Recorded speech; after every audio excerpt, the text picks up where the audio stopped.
Ganun, may window. Joke lang, hindi ka naman nun iiwan. Alam naman nun na may pasok ka pa bukas eh. Relax ka lang dito. Bakit? Kasi lang ako umupo. Nakasara. Kumakain sila. Busy naman sila. Ano sila? Bakit?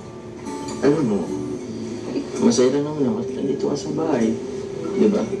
Katabi tayo. Kasama sila mama. Bakit? Ito naman. Ano? Ayos lang yan. Relax lang. Bakit? Umayos ka na po. Bakit? Umayos ka din kay mama. Hmm? Tsaka mapapanood niya. Mapapanood po niya yan sa bahay. Okay lang naman kila mama. Alam naman na naman tayo, di ba? Diba? Diba? Ano, baka pagod ka kasi. Baka gusto mo matulog. May kwarto dyan. Tulog ka muna. Hindi, mas komportable sa kwarto. May ano dun. Okay na po. Tara na. Okay dyan sa kwarto. Okay na po. Pinaayos ko yung kwarto. Tara. Ha? Bakit ba na po?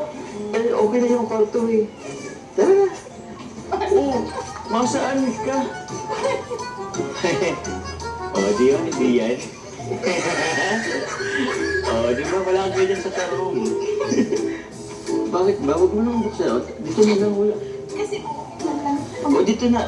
Mas okay. Huwag na dyan sa labas. Di na. Naman. Sabi ko lang naman mas komportable sa kwarto eh. Para ka naman dito na sana eh.